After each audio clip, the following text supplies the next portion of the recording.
What did you just do? No, you're right. Just intro yourself. No, tell the lovely people out there what you just did. I'm going to tell them, but you first. Hiya folks, welcome to the show. I'm the traffic light that goes green just when you walk up to the end of the street. And I'm the realisation that you don't need to press the Disney Plus button for these videos anymore. The Disney Plus button on a TV remote. Yeah.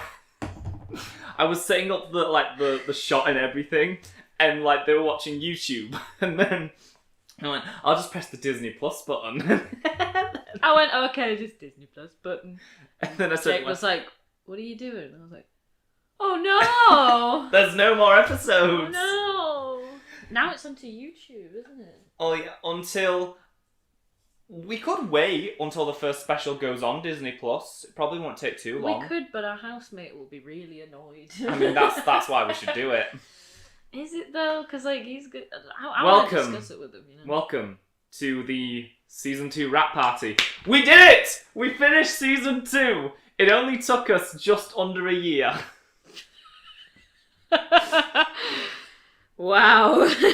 I'm gonna have to clean my glasses for that. Because it's almost the year anniversary of when we first started watching The Owl House. Yeah. I know. Almost. So, I can see. season 2 of The Owl House. What a season of television. Just, absolutely incredible. By the way, we are filming this. It is very early in the morning. Very early? Yes. For me, it's very early. It's 11:30. It's almost not morning anymore. That's very early for me. But, You've not done an open yet, have you? we're here. We're here to talk about the Owl Show with the Sapphic Witches. Yes, Sapphic Owls. Okay, so where do you want to start? Season 2. What was your favourite part? Shush. Turn it off. Shush. Turn it off, turn it off, turn it off, turn it off. What was my favourite part? Do you know what? I specifically really liked from the first episode the difference that you could see from the first season. Like, I know that's like obviously there's parts that people are like, oh, obviously you're gonna say like this like kiss scene that, you know, they become girlfriends thing. But like for me, the biggest thing that I can think of is like the difference, and you can see how like Disney is putting more like of the creativity in like the hands of the writers, where they've seen like, oh, this has been successful, have the show back, please. We will let you do a bit more of what you want, and it becomes a little bit more mature. Like the characters are more mature, and you can see that from the start, and you can see the progression. You can see that there's like room for the characters to grow as well, which I thought was really good, because like some shows, you know, you can sometimes get that thing where like the first season is just so good and you're like, this is really good, I can't wait for the next season, and then the second season they kind of get a bit repetitive, they don't have enough space for characters to grow, you're like, oh, I don't really know where they're going with this. This improved for me. Like, it definitely, like, it was a step up. And that was obvious from the very start, so it was like, from the beginning it was exciting, I think, and you know. It was exciting to start watching the second season. But it was also visually darker, just like the colour palette. It was all very toned down. It wasn't as vibrant anymore, which really... And there were so many scenes taking place like sunrise, sunset. It really just gave it this cinematic quality to it, really. And like all the shading on the characters. The music as well. The music, I mean, because we've changed from... TJ Hill composed season 1 to now it's Brad Breek composing season 2, and season 1 score was great, but it was very atmospheric. You know, it was very just like, you know, this like, it complements it, but it doesn't stand out a lot, aside from the opening theme, obviously. Yeah. Brad Breek, oh my lord, what a talent. Yeah. And he's uploaded all the score for season 2 to his YouTube channel. So like every single piece for an episode, he's put that on there. I know. This is the thing. I like my personal favourite show, which we all know what it is. The thing about that for me, one of the things about that for me is the music that goes with it is just so good. Like it complements the show perfectly, but it also is a thing in its own right. And I think that the second season of Owl House did that as well. And like that might just be my favorite thing in a show is when like the music that you have in the background, the score for the whole thing, not only complements it, but you can listen to it on its own and be like, this is fantastic. Oh no, that's probably one of my favourite things as well. I love listening to soundtracks on its own, or I'll notice a piece of music. Yeah. But that's the thing. It's like made Dead so End. that... To get off the Owl House and get to another gay show. Yes. Dead End. The end of the Pauline Phoenix Experience, the episode where they all go for like the different movies. Yeah, the bit of Barney talking to Norma, and then like where they take each other's hand. The music that plays during that bit. Yeah. Oh, one of my favourite musical moments of the year. Yeah, and that's what I'm saying. It's like when you've got a really good composer, not necessarily like a big name, but just somebody who knows the quality of the show and like and knows how to create an atmosphere with like just the music in the background, it just makes the show like 10 times better. I mean, you might not even notice it a lot of the time, but then you definitely notice it if you watch the show without the music in the background. Like you'd be like, oh, well, you know. And I think if it's a really good show, like the show's going to be good anyway. But in a show that might not be as good with the like fantastic music in the background, it's going to seem like oh, something's missing here. Yeah. I'm still going to say my favourite soundtrack from an episode is still Echoes of the Past. Yeah. I love like the retro synth vibe the whole like score has, especially during the flashbacks. Because that's just my music. Retro synth vibes. Yes. Like 80s type things. Oh yeah, because like, obviously all the time I hear from your room.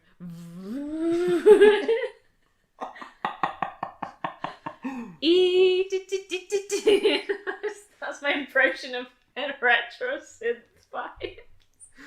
Okay, just a lot of and my favourite part of the season, and it will shock everyone out there, because it's not to do with Lumity. I mean, that was a pretty good... I know, it was incredible, it was a great time, but my favourite part of the season was King's storyline. Oh, well that doesn't surprise me. Oh yeah. I absolutely just like, I adored how well it was progressed throughout everything. So, you know, going from Echoes of the Past to Keeping Up Appearances to Ida's Requiem to Edge of the World to King's Tide. Oh, Titan, where art thou? Just the way it was all developed, and you saw him learning more about himself, who he is, and trying to reconcile like these shocking revelations with the person that, you know, he is, and how we see him grow from like this little tyrant who wants to control everything, he wants everyone to obey him, to getting to Oh Titan, where art thou, where it's just like, I don't want anyone to see me as a big scary monster anymore. that was quite a thing. That specific line, you're like, wow, because that is the biggest callback to the first episode, where you're like, well, not the biggest callback. It's all coming full circle, baby.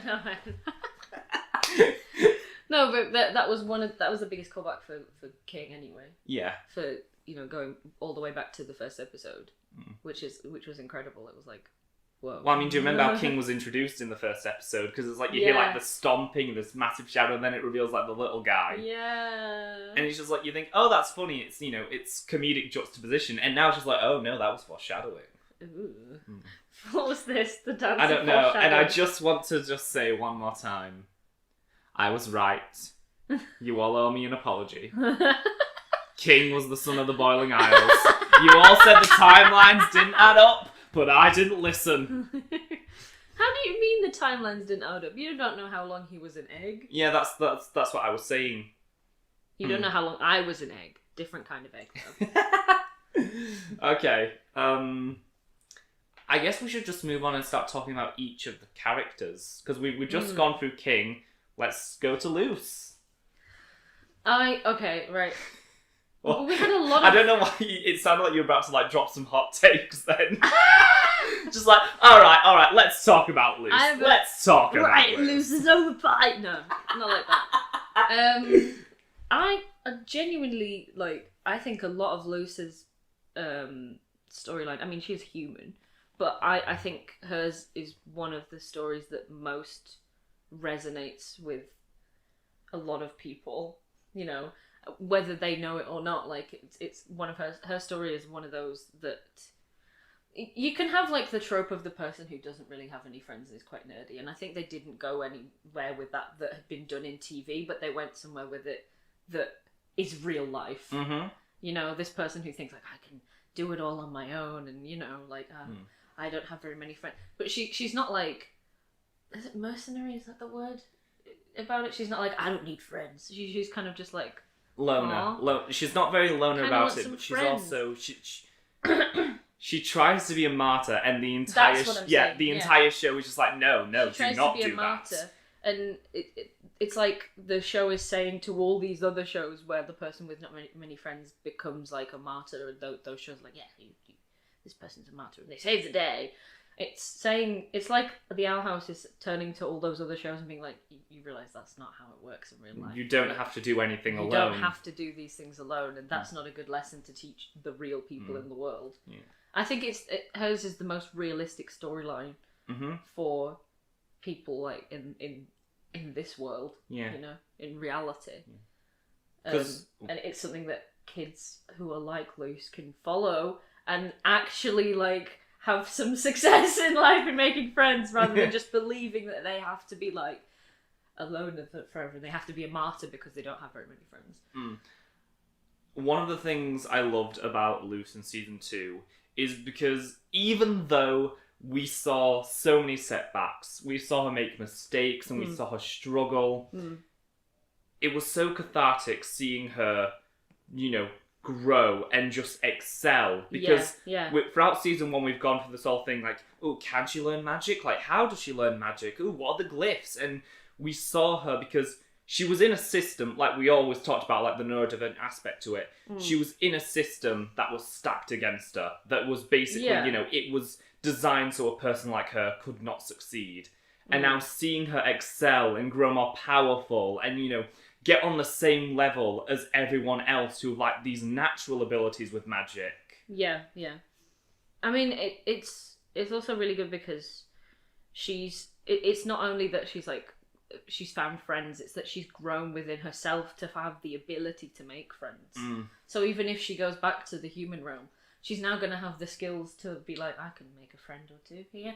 Like, and I think one of the things about being like a bit of a loner is that you think, oh, it's impossible to make friends, but then once you've seen that possibility of being able to make like really close friends, it sort of becomes a lot easier to be able to do it. I was a bit of a loner. I mean, I had a lot of friends, but like you know what I mean? No, I knew a lot of people. I totally get that, because it wasn't until I came to uni that I really had that experience. It wasn't till I came to uni that I had really close friends, you know, if you know what I mean. No, because it's like, I had some close friends there, but it was like I had a really small group of really close friends. Whereas here, I'm more able to find more close friends and like allow more of myself to like, you know, put out there to people that I've always thought like I have to keep to myself. Yeah. And I think like in that way I really relate to Luce, because it's like you can trust people. You know, and I think she learned that, and from that, a lot of the frustration I had with Luce in the whole time, I was like, oh my god, that was me. Like when she's like trying to. Did you have a couple of wanted poster moments yourself? I've had loads of wanted poster moments myself. Loads of them. Oh my god, just. I would tell you, but there's a memoir in there. I've lived. Holy moly.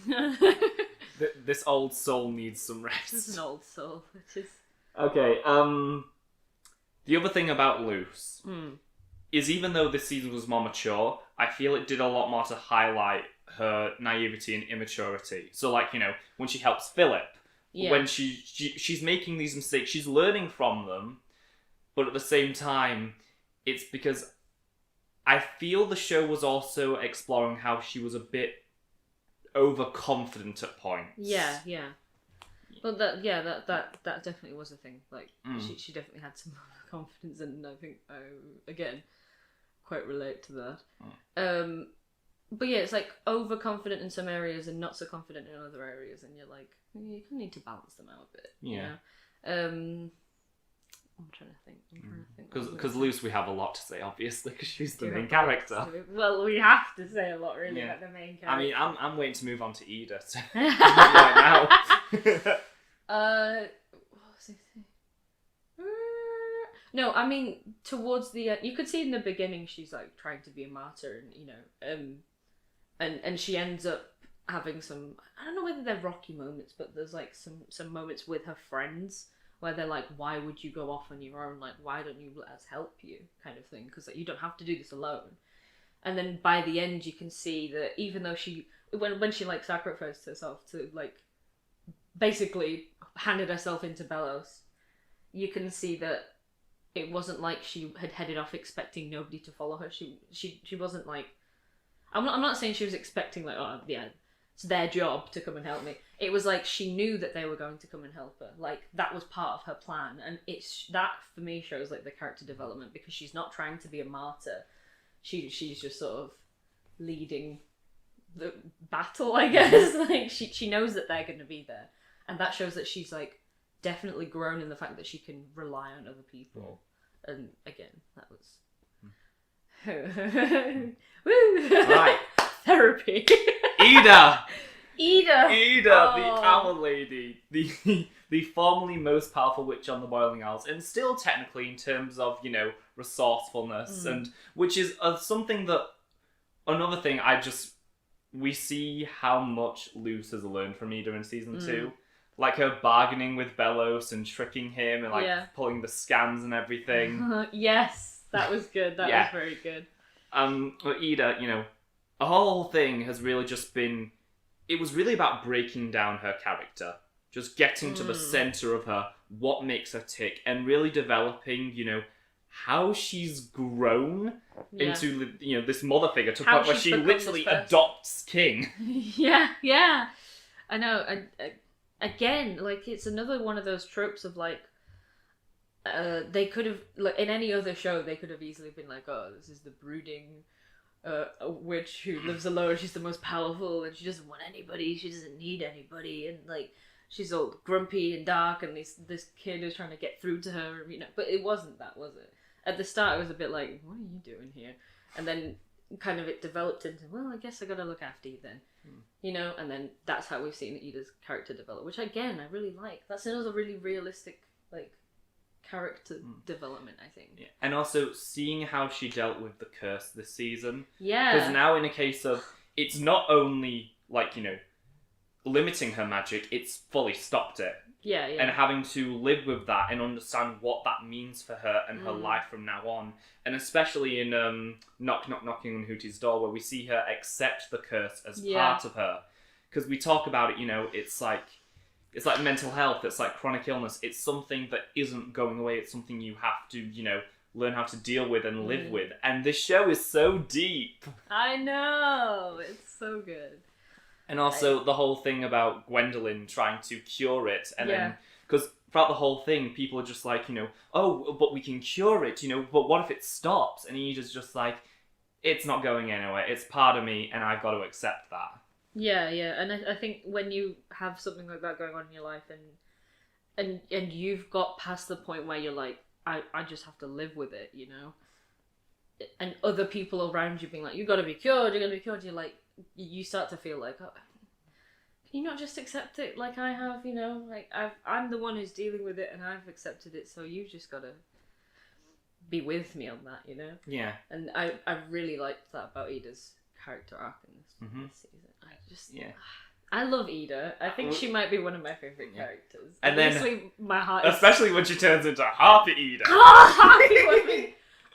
So I was... Because it's also the whole thing about taking that part of yourself that other people think, you know, isn't beautiful. Think that people, this is an ugly part of yourself you should hide. And turning it into like this... Using it to better herself. Oh, yeah. I mean, the like, not only incorporating it into her life, but using it to elevate her and find, like, a new way of being the most powerful witch on the Boiling Isles. Yeah. I think my favourite thing about that was the moment that when she becomes, like, the harpy kind of thing. And Oh, I was this look is expecting- fierce. Yeah, I was like worried. I was like, oh no, she's not gonna hate it, is she? And then she's like, oh yeah, this is great. And I'm like, yes, I'm a this is what happy this show woman is- now. I'm a happy woman now. That's what this show is about. This show is just about like, I love that about Ida as well. Like she's like, oh, this is a look. Oh, I look great. You know, it's that kind of. Another thing we've got to talk about. Not one of the main characters, but another one who I think went through just such a transformation, even compared to everyone else. Lilith. She went from like, you know, this imposing, menacing figure, head of the coven, to just this sweet little being who just wants to research ballistas. I'm gonna say it. She's very cottagecore. Yeah. Yes. Obviously. She's very cottage. She's she's very. But it's She like, became cozy, which was quite a turnaround, but I like it. Just in elsewhere and elsewhere, just how, you know, she fully comes into role of Luce and King's auntie. Yeah. Yeah. I love that episode. Mostly, like, I love all the Philip and Luce stuff, but it's mostly for Lilith. Yeah. Ballistas, Luce. Ballistas! Yeah. Oh, so good. She's a nerd under all of that. Like, somebody can be imposing, but there's still going to be a nerd under there. Yeah. And linking on to Lilith, let's talk about all the physical transformations, because it will kind of link into everyone else's development. Because, you know, everyone gets new outfits. You know, everyone gets a makeover. Because Luce gets Ida's Grudgeby jacket. That becomes like a permanent part of her character. Ida gets her new, just gorgeous dress. Yes. And then Lilith, you know, gets the glasses, the cute little, like, the green dress, the skirt. And then Amity. Oh, sweetie, we are so proud of you. You did it. You just, I'll never forget. Like, you know, even just her changing her hair colour, changing her hair, that might overshadow the kiss in retrospect. Just because it's such an act of simple defiance.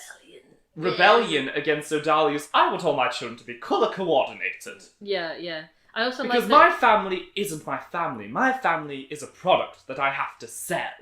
Yeah. People like that have lost sight of what family's meant to be. No, but I also like that it's purple, like the colour of Abomination. Yeah, I know. It's and how Alador's the only one who gets it. Yeah.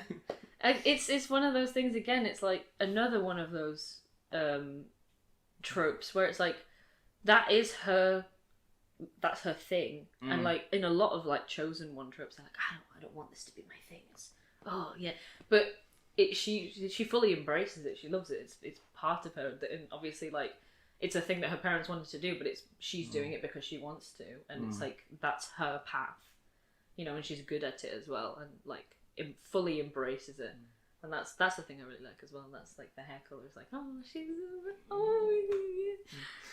yeah. Just the fact that the whole thing with Amity is that in a season that's like visually darker, she's the only one that gets like lighter. She's the only one that gets like the nice, like the vibrant pink hair, and like she stops wearing all black all the time. It's like there's little like hints of colour that shows how much Luce and Willow and Gus are really, you know, helping her grow into her own person.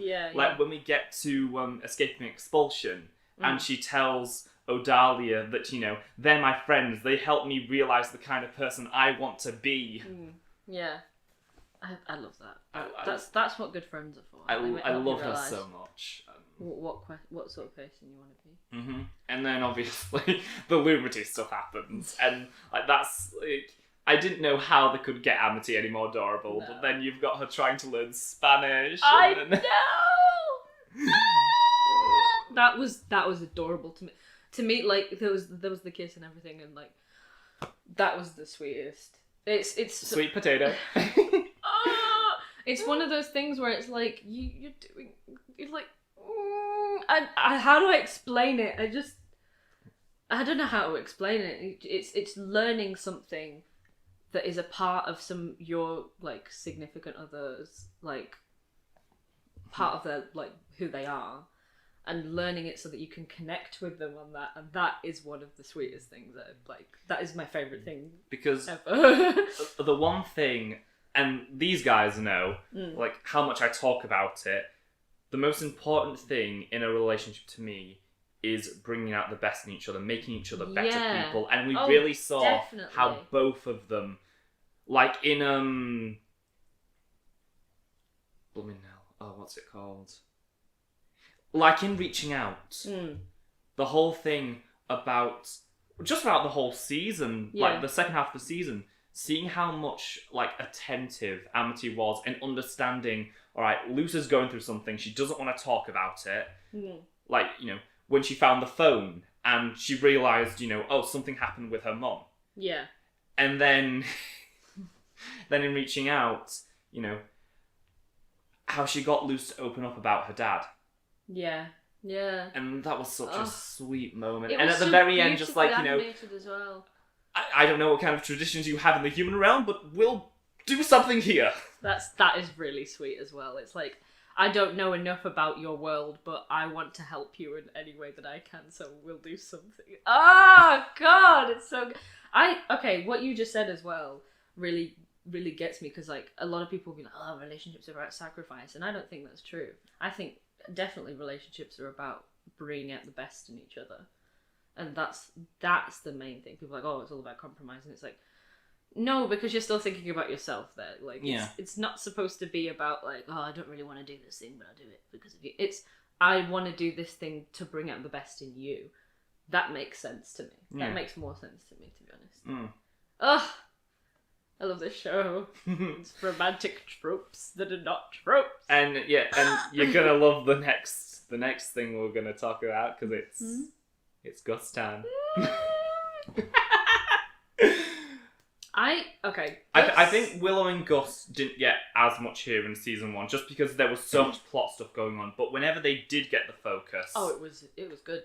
Especially like Labyrinth Runners is like a final Gus-centric episode. Yeah. That really digs into the whole thing about him being a few years younger because he skipped grades, being the child prodigy. That really digged into that. It really did. That was incredible as well, and just the one eye being able to see one thing and the other being able to see the other, and that like all of that, and his breathing technique that he learned from Willow and him using it to help Hunter, and then Hunter using it again and Willow being like, hold on, wait a minute, that's my thing. That's my thing. That was really good, and I feel like that's a moment where she's realised that. Because sometimes you'll have a conversation with a person and you're trying to help them and you're trying to say things that will be poignant to them and make them feel better. And then there's a moment like that where you realise that something you've said has had an impact on someone. And like whenever I'm trying to help somebody and they say to me, that thing you said really had an impact on me, or they try something that I've said, that's really heartening, because it's like, it worked. It worked. And she's definitely thinking in that moment like, well, it worked. Like... Yeah. Oh. And also seeing Gus, like, you know, fly a broom differently. Yeah. Or fly a staff differently. Off a room. Seeing, you know, how he literally rides it like a skateboard. That's so cool. Because it's just like, it's a little thing. Cool. It's such a little thing, but it shows so much his character and how he does things his own way. Gus is just such a neat Because that's what the whole show is about. People learning how to do things their own way and different methods of learning. Gus is just neat. I love Gus. I just think he's neat. No, he is. Oh, he's genuine. Oh, I love Gus so much. I'm like, you're such a sweetie. If I ever had a kid, I'd want my kid to be like Gus. And then we also see both Willow and Gus throughout the season wear their Hexside uniform less and less. Yeah, they're like, you know. It's just like, we're breaking out of the system, we're becoming our own people. That's the thing, a lot of the first season, a lot of the time you'd see them, they'd be in like the uniform, and I feel like... Even when they weren't in school. Yeah, I don't know, sometimes it's a bit like... Why? It made them feel more like main characters. Because they were so complacent in season 1. They were mostly exposition. Yeah. Because Eden knows, like, you know, the whole overview, but they're actually in the Coven system. Yeah. They understand, oh yeah, this is what happens, and this is just the natural order. This is how it's always been. And because of Luce's influence, they're now breaking out of that. They're, getting over the propaganda, seeing the world for what it really is. Yeah. I like as well that Gus... Because, none of them ever have any qualms against turning against the Emperor for Luce. They literally... Alright. They know this person for a few weeks, and they're ready to uproot their entire lives for them. This is the thing, if you get really close with somebody like that, that can happen. It's just a thing, isn't it? Because if you feel like emotionally bonded to somebody, that's kind of what can happen, really. It can be like... I also think Willow and Gus having less to do in season 2 was intentional, in a sense. Because when we get to Clouds on the Horizon, when they reunite, it feels like, Luce really hasn't seen them in a while. And when they start getting teared up, it's like, it's heartening to you. I know. You're like, we've not seen them for a while. And then you see them reunite because it's, just like, yes, of course I want you around. I'm so happy. It's me every time I see Lyd. I think the one thing I really like about Gus's character in this is that a lot of his development has been physical as well. So his voice got deeper. He's changed his hair. He's gotten a bit taller.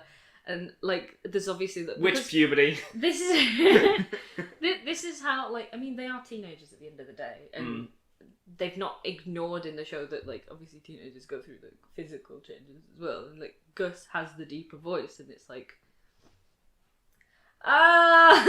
he's growing up. He speaks, and you're like, did I miss a birthday or something? Yeah. Oh, okay. Yeah. I accidentally kicked the table. And Willow. Yes. She wasn't prevalent in the first half of the season, but season 2B. Just woo, go Willow! Willow kind of started off as sort of the mum friend of the group, and became, I think, a bit less of the mum friend of the group as the others kind of started to grow. Because obviously I think at some point she seemed more matured than the others. She matured earlier. Oh, absolutely. In Something Ventured, Someone Framed. Yeah. The whole... When she's in the plant room and Gus walks by and she's just like... But, there's a lot of kids out there who have to, who end up, having to mature earlier in life. And, a lot of people say, they matured a lot earlier for themselves. But it also ends up that they mature for their friends. And I think that Willow kind of represents that, really. And then as the rest of them mature as well, it's she's already, she's on their same level. I get that. And she gets to be a little bit more goofy. Yeah, because they can look after themselves now. I feel I've had to mature a lot for my friends, just because obviously most of the time being the only sober one, basically that's when I've got to step up. Yeah. I'm an old soul. I've been here for a very long time. But then she gets the new haircut, and it's how much she develops her friendship with Amity and really rekindles it. That moment in Follies at the Coven Day Parade where Amity goes to Willow just for the help, and they end up I love that. Amity does her hair, and they're just this is nice. I'm glad we can do this again. I know, there's something just so heartwarming about. But then you see that there are still some cracks in it that they need to properly repair. Amity still subconsciously viewing Willow as a weaker witch. I don't think... No, I think it's that she feels like she's messed up and she wants to fix it, and she's constantly trying to fix it, but she doesn't realise that Willow feels like she's treating her as weaker. I don't think she's intentionally or subconsciously treating her as weaker. I think she's just overcompensating. Yeah, but in Labyrinth Run, it's just that's okay. It was a difficult spell, and she's just you'll get him next time. Yeah, but then I don't think that's her treating Willow as weaker. I think that's her overcompensating for she's really upset. I've got to try and do something to help her and be it's okay. It was really difficult, and try and console somebody. But then Willow is obviously the impact of that is she's the whole thing, the whole conversation with Gus, it's she just needs to get to know the new me. You mean the real you? Yes. Oh, And the real that. Willow is the true most powerful witch on the Boiling Isles. Because going from when we first saw her struggling with abomination, and the whole thing about what we talked about, the metaphor of how parents will push their kids to go into more academic subjects, even though their passion and talent lies with the creative stuff. Yeah. And then throughout season 1, we saw her grow with that, like in Grom, when she was like showing off, like giving everyone little corsages, and like they were all like applauding her. Then we get to Wing It Like Witches, and like the whole school is, her fan club basically. Yeah. And then we get to season 2, and we just see, she starts the Flyer Derby team. She's really coming into her own, developing who she, like Amity, developing who she wants to be. Yeah. Who she is. Yeah. And the moment with Gus as well was like, I felt that because like, I've had conversations like that with my mate. My friend. You know who I mean. I know. Where I've been talking about like my family, like, they need to see like the new me kind of thing, and he's been that person for me who's like, you mean the real you? And that was like, yes, exactly. Yes, I forgot that was the thing. Yes, you're 100% right. That is it. Yeah. Let's talk about Dana Terrace's favourite character from season 2. Yeah. Hunter. Ah. What a journey. What a journey. What a journey over 21 episodes. What a life as well. Just like we've known him for half the time as the other characters. But in some ways, it feels like he's had the most development, just because he's the only one that, well, yeah, he went from one side to the other completely. Yeah, because we had Lilith, but, like, we had the whole thing of her realising maybe she wasn't really good at her job. Yeah. But Hunter... yeah, I love that. That line specifically. Yeah. I'm starting to think I wasn't very good at my job. The Emperor's right-hand man turning against him. Yeah. And the whole thing about him being a Grimwalker and learning that he's a clone of Philip's brother.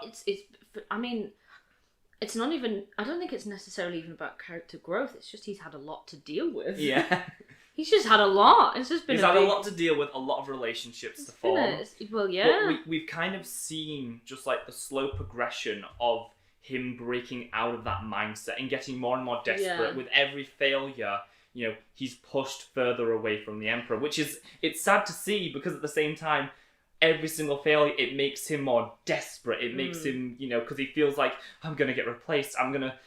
Yeah, and then in Eclipse Lake, with Amity, just like, there are people out there that won't make you have to warrant your existence. You just have to let yourself meet them. And he does! He meets Willow and Gus, and it becomes, Caleb, and even when he reveals to be the Golden Guard, they're all still on his side, and they save him in Labyrinth Runners, and it's...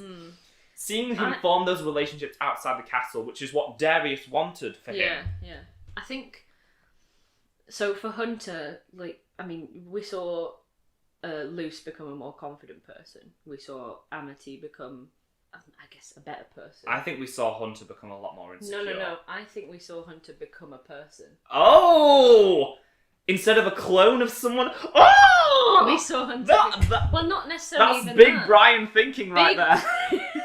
You brought Big Brian into this. I know. No, but I think not even just in the fact that, like, in the physical sense that he's a clone and he's become a person. It's because he's treated, and he has a function. He has a function in his life, and kind of he has to just do what Bella says, and that, like, and even because he wasn't a person. Given his thoughts and he wasn't a person. He was a symbol. He was the Golden Guard. Exactly.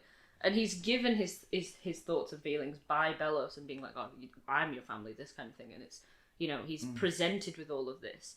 But in this, he takes off the mask and he becomes a person. He builds his own personality. He doesn't take it off. There's a series of circumstances in which Luce is able to get it off, and that's what kickstarts the whole thing. That's the snowball. This is the thing, he doesn't just become not a clone, he has a personality. He builds friendships. He discovers things about his life and all the things he's been presented with. He eventually discovers he's a Grimwalker. We didn't know that. Well, so he becomes a person. Some of us didn't know. He doesn't just become a right-hand man, a Golden Guard. He becomes a person. He becomes Hunter. Hunter. I kind of want to see him change his name, because obviously Hunter, the whole thing is Witch Hunter. Yeah. I don't know though. I think there's a lot more personality in Hunter because it's a name rather than Golden Guard. I mean, I absolutely think he should change his name to Caleb. Oh, that's cute. I like it. And I want to see Darius adopted. Because Darius just completely wanted it. It wasn't even development, it was just the Coven Head. Yeah, the Coven Heads, it wasn't really development, it was just learning more about them. Yeah. Like, learning Darius has always been good when he was, like, the first Coven Head we were really introduced Darius to. Darius is quite a strong, force in this. And then when we get to that point, we were like, oh god, he's going to be quite a person to go up against. And then you realise that he's been watching this for a while. Yeah. And he's not very happy about it. And of course he's on your side. Because I think that's the thing. It's like the propaganda obviously works for quite a lot of the people, but then there's those people who are the Coven Heads, and they're obviously people who have a passion and have so much of that passion and so much of that power that they've got to a certain point that they've worked up to get to, like being a Coven Head. That they're not necessarily just people that have been put there by the Emperor. Those are people who've worked their way to there. So that doesn't necessarily mean that they're going to follow exactly what the propaganda's being. Even the worst of them, Terra. I mean, we'll talk about Terra in a bit. But even the worst of the Coven Heads, when the Day of Unity actually happens and you see them break down and when they fall over and they realise, oh shit, we've been lied to. We're not getting paradise. It's a humanizing moment. Like, even for Terra, just going to Rain and saying, Rain, Belus is giving us paradise, right? Yeah, that was like... So there is something in there that's like, this person wants something, out of life, and they believed the lie. Not just like that they they haven't just been in on it the entire time. Like, they've been lied to as well. Even Terra, somebody who is who manipulative. Well, this is the thing. I basically grooming Rain from the minute they met. Yeah, but then you see that this person has also been lied to. This person is another one of those people, and that's just how powerful it is. Because I feel like we're at a case now where we've had the Emperor's Coven, and we've had, like, the Bad Girl Coven, and we've had, like, the Rebellions, and we've done all this. But now, even though I think that's not the direction they're going with the Collector, the Collector is their common enemy. I think in these specials we're going to see, like, what was previously this war, we're going to see them unite against this one opposing force. Yeah, I think so. And that's kind of going to break the whole system. Because the Coven system is dead. Yeah, it's pretty much gone. Bad Girl Coven is forever. The show is probably going to end with them finding a way to remove it and, like, unlock everyone's magic again. Possibly. I hope so, to be honest. Because that's what magic's about. Why would magic have to be arbitrary? Yeah. Magic's magic. Wow. I mean, that's profound, Vic. Magic is magic. I mean, the show is magic. We will make breakfast. So, somebody out there's going to know what I meant there. Okay. Rain, rain, rain. Oh, rain. Don't go away. Come this day. I'm in a Facebook group of people, and somebody did a cosplay of Rain, and I was like, this is fantastic. Oh no, we need to mention this. So, Vic went to a convention the other day. Comic-Con. There wasn't Rain. I saw... No. So, they saw some cosplayers, but I didn't know. So, randomly, while I'm at work, I get messages from them just going... Amate! Golden Guard! Lilith! I'm just like, what are the voice actors there? No, cosplayers. You sound like Tom Allen. You know, that comedian. Amate! I'll show you in a bit. Yeah, cosplayers. There was a person dressed as the Golden Guard, had a mask and everything. I was like, I was expecting a few more. I said to my sister, did anyone recognise you? No, of course not. Oh, well. There were like 5 people dressed as somebody from the Owl House, and I was like, "Is he?" But I should have probably gone over and been like, "My mate's got a YouTube channel, watching the Owl House. Ooh, you like it? Ooh, you like it? What do you think?" I'm like, ooh. Yeah, and not tell them I'm in it. It's really embarrassing. What happened? No space on the memory card. Ooh. I'm gonna have to do this in 2 parts. I think I only recorded 16 minutes. Oh, are you joking? Oh no. It's alright, we'll do it as a podcast. Yeah, that makes sense. Yeah. Oh, you're still recording the... I know, I'm still recording the audio, so we'll do it as a podcast. Finally! Finally! My podcast moment. Well, you could just put like a picture of us as the comfy cover and this could be like a podcast. They don't need to see our faces the entire time. Yeah, I guess not. Makes it... Yeah, camera's off. Alright, so where were we? Where were we, actually? Where were we? I think we were discussing Rain.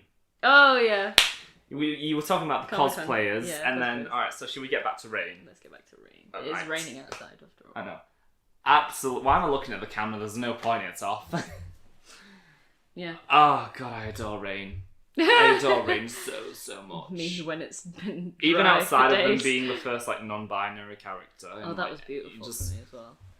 I just love that, like, even if it's an enemy, everyone gets, like, the they pronouns. Everybody just does it. And that's, like, you don't really get that in real life. And, like, I know that there's always going to be people who don't get it, but it's, like, everybody just calls them they, and it's like, yes! It is the best thing. I also like that you can kind of see, like, from the earlier clips, like from the Sound of Rain's like voice and everything, you can see that there's been like a transition there, which again is one of those things where you're like, they're just like me, you know, they're just like me. Yeah, I really love that. Rain is just Rain's clever as well. Oh my god, Absolute. Big Brian. I know. Absolutely Big Brian. Like, using the whistle spell to nullify the effects of the tea. So they still have all their memories. Yeah, they yeah. still, they still know there's something going on This here. is the thing, when that moment, that horrible, heartbreaking moment happened between Rain and Ida in that alleyway, where it was like, oh my god, this is what's happening here, kind of thing. Even then, I was sat there like, this isn't it. There's something else going on here, and I think I may have said it. You may have to go back. I don't think you I did. think I either said it or I just sat there like, I don't think this is how this is. I can do this now because there's no camera. Oh yeah. I was just. What? I literally what? I keep forgetting the camera's not on. Yeah, you just saw me shuffling and like I was revealing myself to the world, but there's no camera. At least I hope not. No, it's off. No, but that moment in the alley, I was like, I'm sure there's more to it than this. Like, this isn't it. There's something else going on, and you kind of they start to. I think in that point, like the writers want you to think a certain thing. They're like trying to make you like, what do you think? So the people who think, oh my god, this is really bad, they're going to continue thinking that. The people who think there's something else going on here, there's going to be a plot twist here. Those people, like, as the season progresses, start to lead down the path of, well, maybe there isn't, and then there's that moment where they're like, yeah, I knew it, yeah, okay, oh, this is so clever, oh my god. That's the thing. That's what a plot twist is, really, isn't it? Is you sitting there being like, oh, that's so clever, oh, you did a thing, I see, I love it. I mean, well, the best plot twists are the ones where you have, an idea that they're coming. Because that means the writers have done their job. Yeah. Well, that you have an idea that they're coming, but then they can, like, subvert that idea. They can, like, move you in a certain way to thinking that, well, maybe it's not going to happen. And then you being like, well, how could it work? How could it happen? And then they show something about, like, the whistling thing earlier on, and you're like, oh, okay. And it seems insignificant at the time. And until you remember the tea, and you only remember the tea when you see that scene, and you're like, oh my god, of course! Because it just keeps bringing me back to Shrek 2, but Yeah. even then, it still works, because it was the wrong tea! Yeah! Well, I guess I gave them the wrong tea. It's there have been moments like that in my favourite show as well, where it's like, oh my god, I see what you just did. That like, oh, you, of course, like, you know, you're thinking this one. You can awful say thing is it. gonna happen. You can say it. Can I say It's it? the end of the Are you season. sure? I'll give you You permission. give me right, okay. If this video gets enough likes, I'm gonna start a YouTube channel about Doctor Who because I love that show and I have so much to say about it and I love like analysing it and I don't have enough people to talk to about it, so I'm just gonna have to talk to all of you about it, okay? You're just gonna have to live with it, right? And you're gonna have to subscribe. I'm sorry, that's what's happening.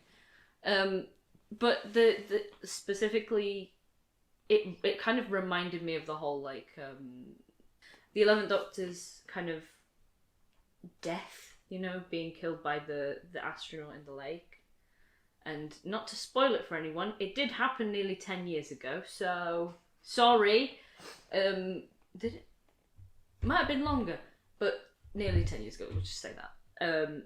But then you see the astronaut come out of the lake and you see this whole, like, this moment where you know it's going to happen. You're like, oh my god, it's going to happen.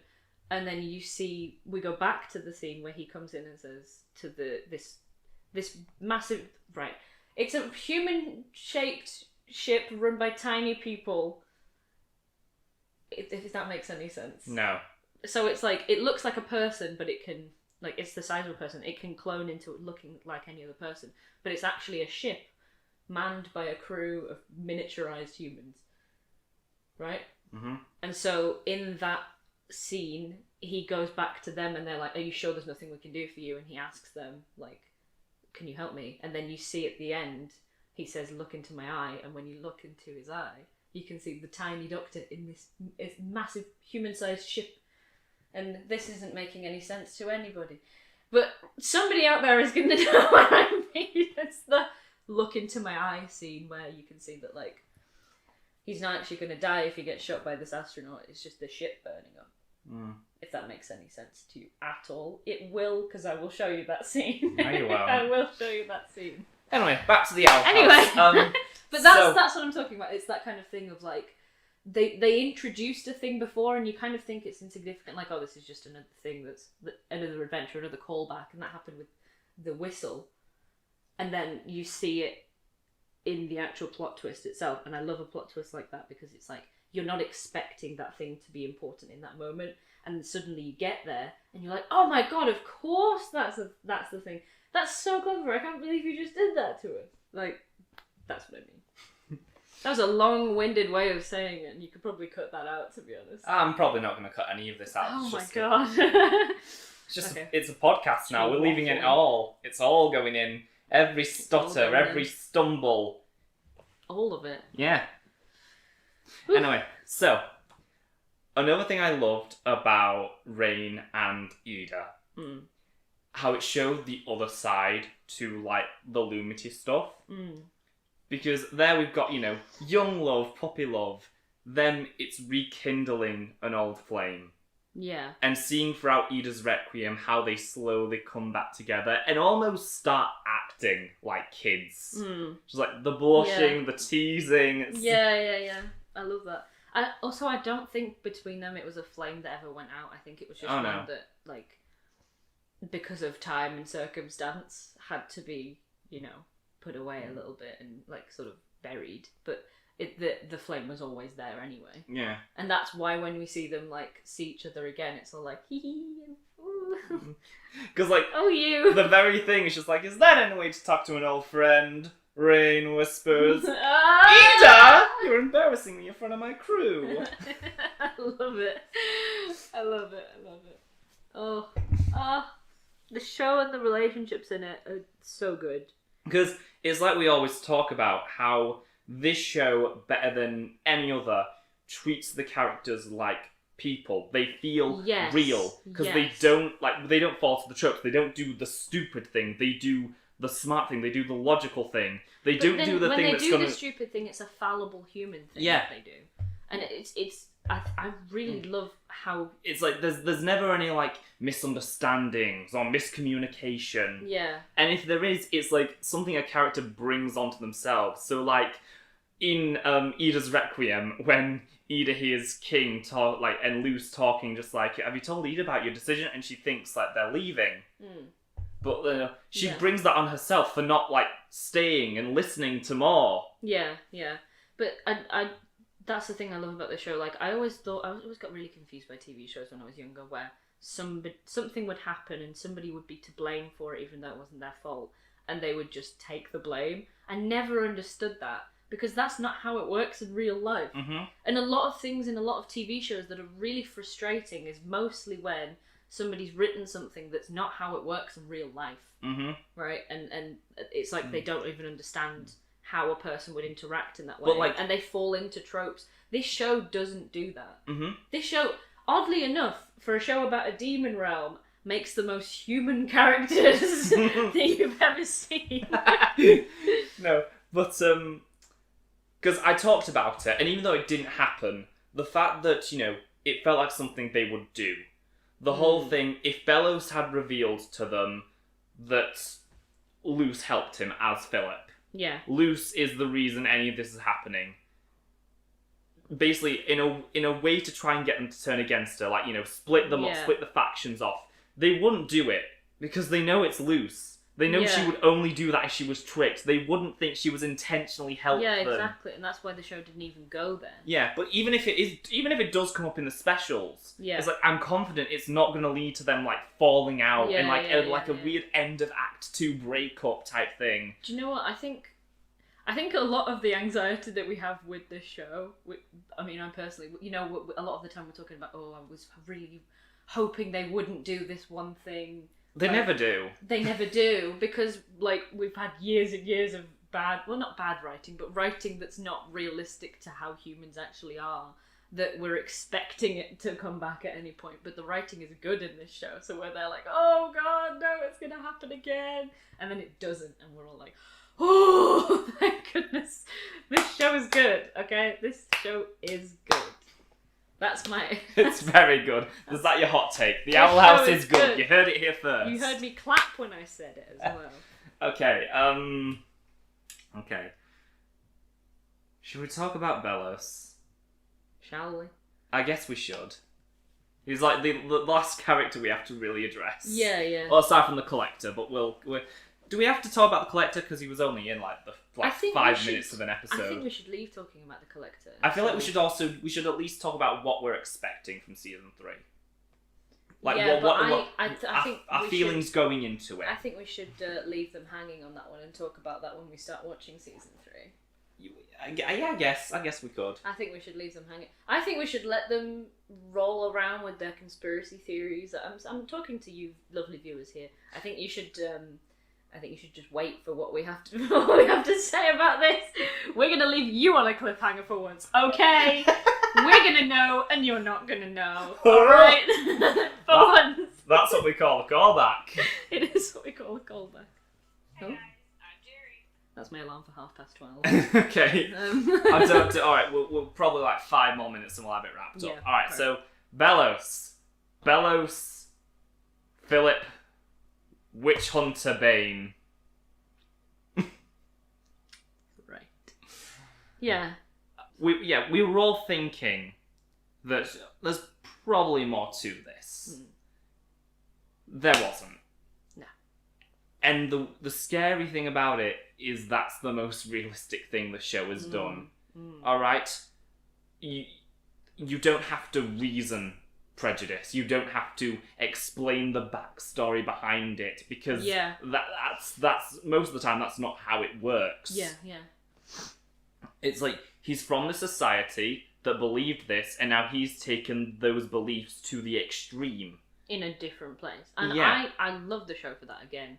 Because a lot of shows will be like, this man is incredibly evil and genocide and really bad and horrible and he's manipulative, but this is what happened when he was younger. And it's like, why are we doing this? Why are we having this conversation? It's not about what happened when he was younger. This is about the actions that you make today. The thing that pure makes evil. you, Pure evil. The thing that makes you who you are is not where you come from. I mean, obviously it is, but like the thing that makes you a good or bad person. I mean, obviously there's no good or bad person. There's just a person. But the thing that makes you,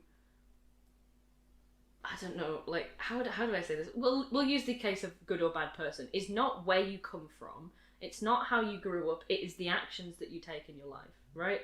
And obviously these things can have an impact, but you can't base everything bad that you've ever done on everything bad that has ever happened to you, because that's not how life works. Mm-hmm. And a lot of people don't seem to get that, I think. And I think that a lot of shows will be like, oh, but this you had one sad day once, and it's like, what are you talking about? He just had a bad day. Yeah, he just had a bad day. Yeah, I mean, obviously, like there's things about people that make them who they are that are where they're from, and I'm not saying that. Obviously, I just don't want to get cancelled for shit. Mm-hmm. But what I'm saying is, like, the bad things you do are the bad things that you have done. If you've chosen to do them, knowing, then you've done them, right? And it's not about, like, where you've come from that makes you, like, do bad things. It's about you choosing to do those bad things with the full knowledge of that you're doing a bad thing, you know? I can't believe we didn't connect the dots, because, like, a human from that time, we knew Bellows was, like, at least at some point in his life was human. Yeah. I absolutely adore the line when Luce says, it's like, you know, now you're no longer human either, because... Yeah. But, this is the thing. The show is so much about humanity, and it shows how if you can get so wrapped up in hateful beliefs, you become less human. Like, you make yourself less human. You dull your humanity for the sake of a few beliefs. Mm-hmm. And I think a lot of people are like that. This is one of the things I'm passionate about. A lot of people, oh yeah, I'm very passionate about this. A lot of people, and I've had a lot of time to think about this. And that's just how they are, you know. I've lost what I was saying now. Oh, hold on. I mean, I feel you got the point. I got the point, yeah. Yeah. But Bellows as well, I think the biggest moment that cracks it for him is when Luce is like, you realise the world's not really like that anymore, right? Like, he's become so lost in this witch hunter thing that he's been there for so long, and he's lost so much of his humanity, and he's lost so much of who he actually was as a person, all way back when he was just, like, you know, stumbled into the demon realm. He's lost all of that humanity. He starts to look like something else. He becomes this sort of demonic goop. Which... demonic goop, yeah. Yeah. And then that all falling apart with, like, yeah, you know the world's not really like that anymore. And Luce obviously taking that to be, like, making a trick out of it, of like, oh yeah, I'll have to be your guide, won't I? He wouldn't do any good. He wouldn't do very well in the human realm, would he? Absolutely not. Absolutely not. And, like, I think there's some worry about, like, oh, would he be, like, a political person, whatever? Would he be able to... He wouldn't be able to handle it. There'd be too much for him. He'd be too overwhelmed with everything that's No, he'd he'd be the town loon. He'd Yeah, be exactly. a stark raving lunatic, and that's what's kind He of would be. dangerous. How, you know, this person who, in any other circumstance, would be a laughing stock, Yeah.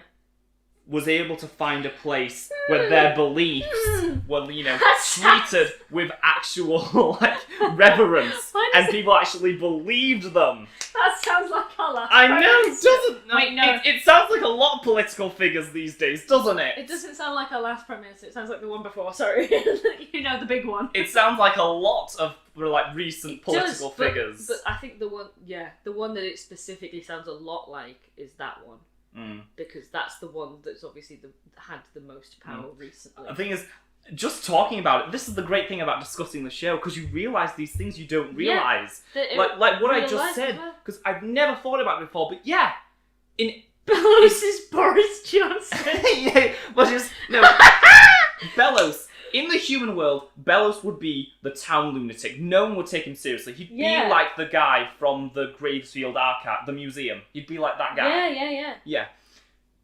But he was able to find a situation where people took him seriously, and he was able to accumulate power, and he was able to use that to his advantage to act on these evil beliefs. Yeah. And that's the most terrifying thing about him. I don't even think it's the fact that he found somewhere where people take him seriously. He just developed it over time, and that manipulation.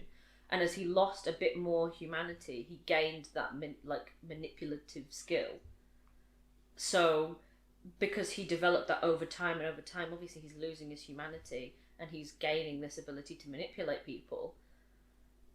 That, again, it's the same thing, isn't it? So he had been the laughingstock at some point in the demon realm as well, but he's worked enough on losing a part of who he is to follow those beliefs, and again to follow that strong belief of like, I have to find witches and fight them, and that he's got to the point where he's now that powerful, and that's the same story as Boris Johnson, except for the nepotism. 'Cause there's been a lot of nepotism there. So yeah, but yeah, you realise the parallels in real life that you have in real life, and I think that's what makes the show poignant as well. And I think so that's deep. what makes the propaganda about it seem more real as well, because there are people in the demon realm who follow it, and they're not stupid. We can't say people who follow propaganda are stupid. Because we do see them at least somewhat question it at points. But yeah, exactly. Like that's when Luce points out, just like, you know, I bet he can't even talk to the Titan, and you see just like, wait, do you think she's right? Don't let the Titan hear you say that. It's like, because no one's ever been brave enough to challenge it. Yeah, and well, yeah, exactly. I think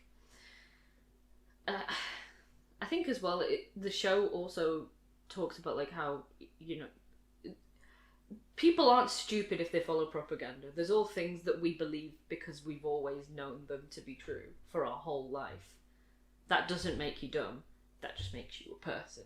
And there's a lot of people who are really good at manipulation, who were in charge of all those, like, who have got to the point where people will take them seriously in what they're lying about. And that's the same thing. That's what the danger is with it. And that's why Belos is so powerful.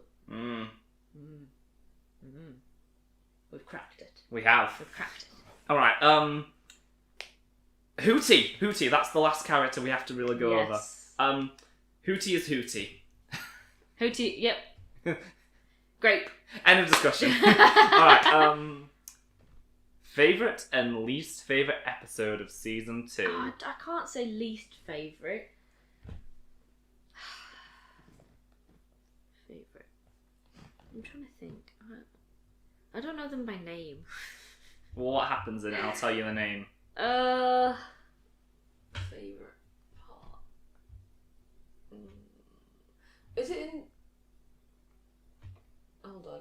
Which season is the one where we'd see the, like, Ida... It is season 2, isn't it, where Ida kind of, like, with the curse and the little...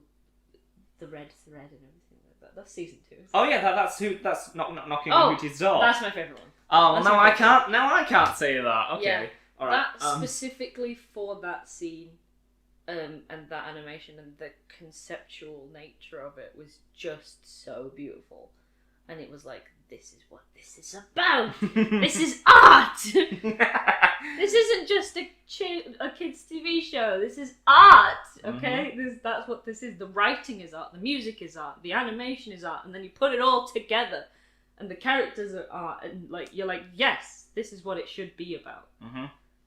There we go. I think my favourite episode,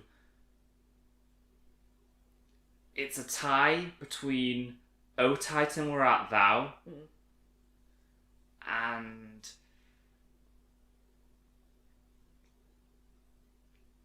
Hunting Palisman.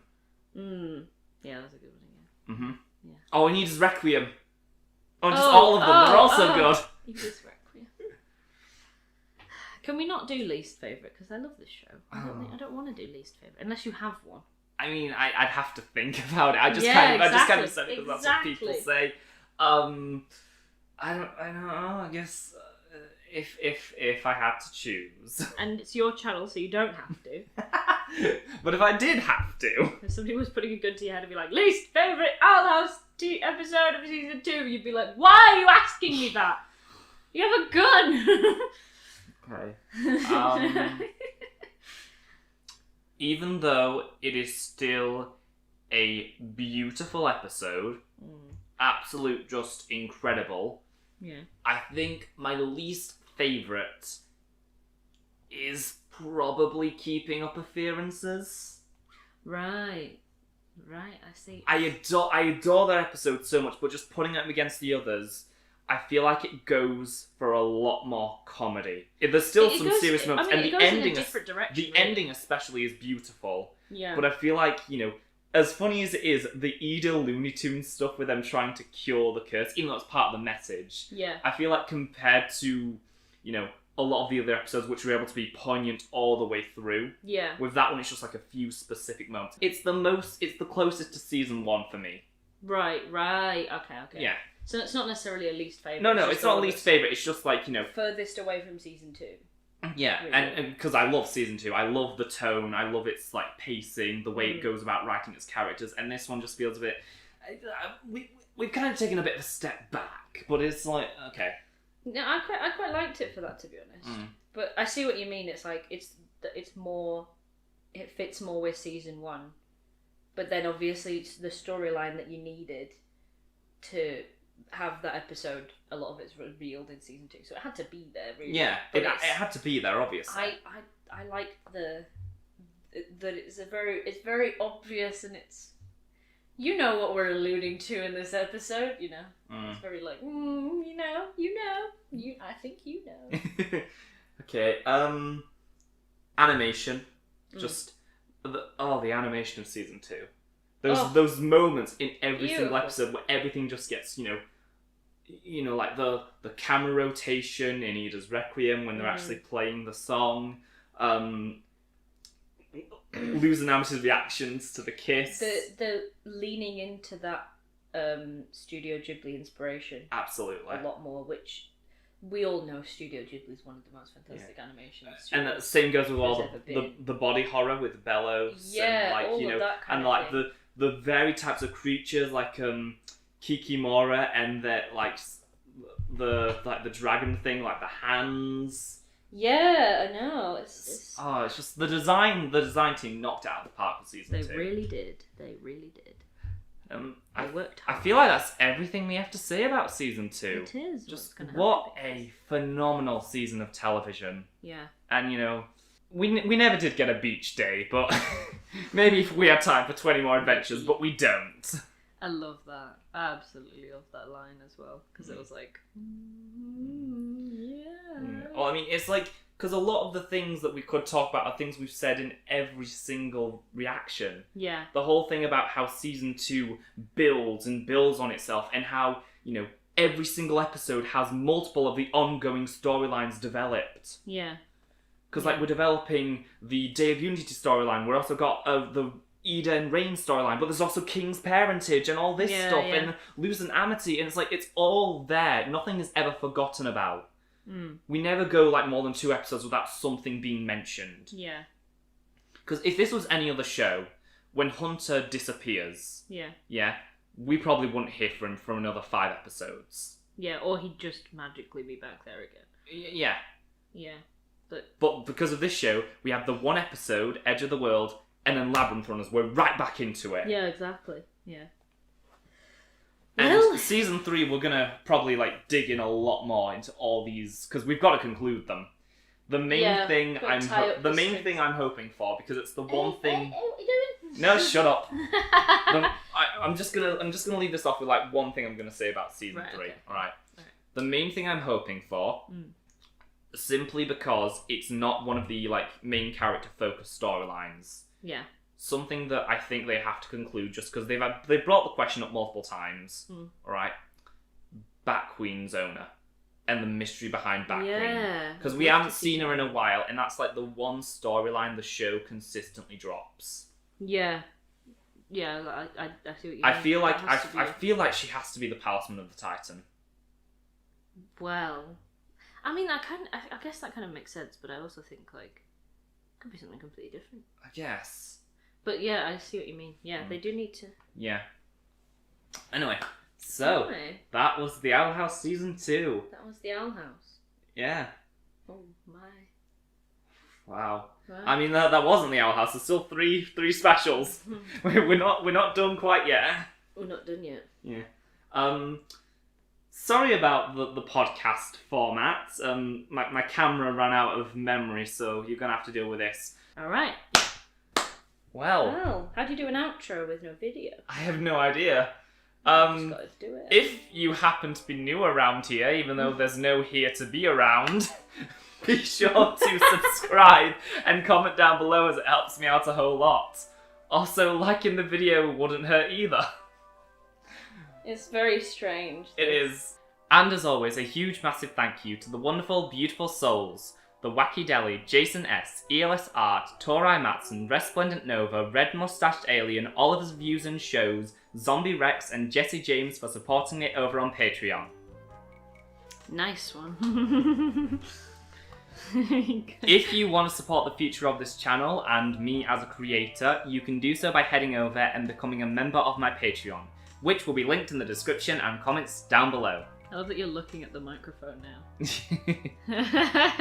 But of course, it's entirely optional, and I greatly appreciate every single person who watches and enjoys my content. Thanks so much for watching, folks, and we'll see ya real soon. Hopefully you'll be able to see us. See you next time. It's ironic because we can't see them, but they can see us, and now they can't see us. Ooh.